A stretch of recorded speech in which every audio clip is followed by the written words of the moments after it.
early and prevented. So don't forget that. Your right to keep and bear arms. That's why the founders put it in there, to make sure that we have it, plus to defend ourselves from a tyrannical government if it does get out of control. So some of the things that I'm looking at and moving on, taking off on the gun issue, is I was asked by Representative Sean Roberts to be the first co-author, principal co-author of his bill, which was a Montana bill that Representative Brumbaugh mentioned, that I guess was mentioned earlier by Representative Nolan. I got here late, said that we can manufacture guns in Oklahoma, and that's a great economic development because I have constituents that make guns. It's very expensive. But more importantly, they make ammo. Have you been to Walmart or Academy lately to buy some ammo? There ain't none. It's not there. It's all back. So why don't we have some entrepreneurs stepping up, making some ammo? Well, they are. I got 2 calls last night from 2 very well-to-do people that are starting their own ammo business to help, replace this shortage. 9mm cartridges used to cost $50 a box, was $9. Now it's up to $36 if you can get it. So that's pretty doggone expensive, and if you can't get it, it's definitely life-threatening. So I will be the author, Representative Roberts, principal co-author of that bill, the Montana bill.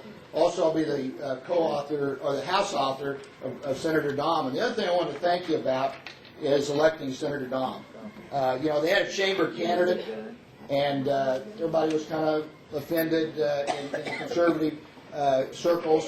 And I said, hey, it's over. We got a primary now. We've got to beat the chamber candidate. Chamber candidate outspent Senator Dom, $200,000 to $20,000. And Nathan won by 400 votes, 300 or 400 votes in the primary, the runoff. And believe me, he is the man in the Senate because he's got, I think he's up to 13, maybe 18 bills now. But I talked to him this morning when he was over in Oklahoma City at this O2 gun rally. And what he has a bill now is the Wyoming bill that says that any federal law that tries to take away your gun rights, your Second Amendment rights in Oklahoma, will be trumped by the Oklahoma law. So I will be the House author of that, and hopefully we'll get that heard. I guess the important thing that I've tried to work on for 2 years now, I was the author, as you know, the opt-out Obamacare of the mandates. It did pass by constitutional referendum in Oklahoma by 65%. It is the law of the Constitution in Oklahoma. So I wrote a letter to the Attorney General, and I said, what are you going to do to defend Oklahomans on this law? And I got a letter back, and I'll be glad to share it with you. Please email me, and I want you to see these letters. It just baffles me that the Solicitor General, who is the number one guy under the Attorney General that does all the work, the Solicitor General writes me back and says, well, Obamacare is already the law of the land, so we're giving up. So I immediately, took him 2 months to answer my first letter. I fired back, another letter a day, less than 24 hours later, and I said, what? The Constitution says, first of all, Judge Roberts, Supreme Court Justice, says Obamacare is unconstitutional. What did he say? The penalty maybe is constitutional. So now let's see this. In 3rd grade, when we started our math and multiplication tables, we started understanding a little bit about how to add and subtract.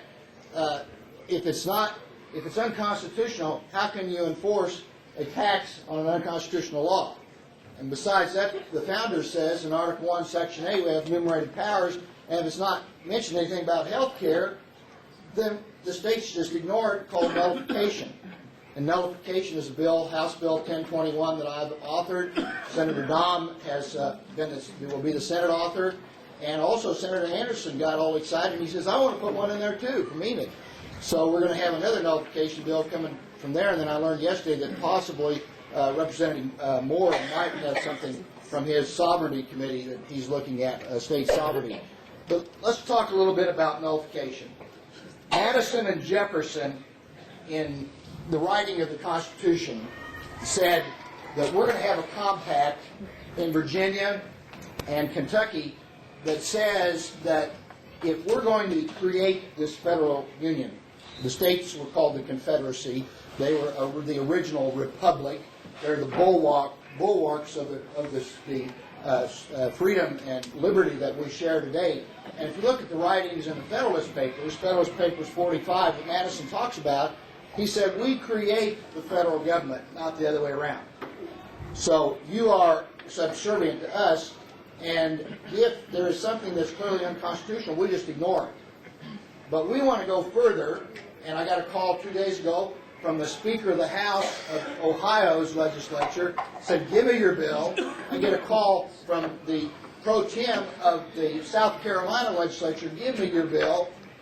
Wyoming, Utah, Idaho, Montana, Texas, Kansas, Missouri, Georgia, Virginia, now Ohio, are all, and I missed Arizona, are all sponsoring Obamacare nullification bills.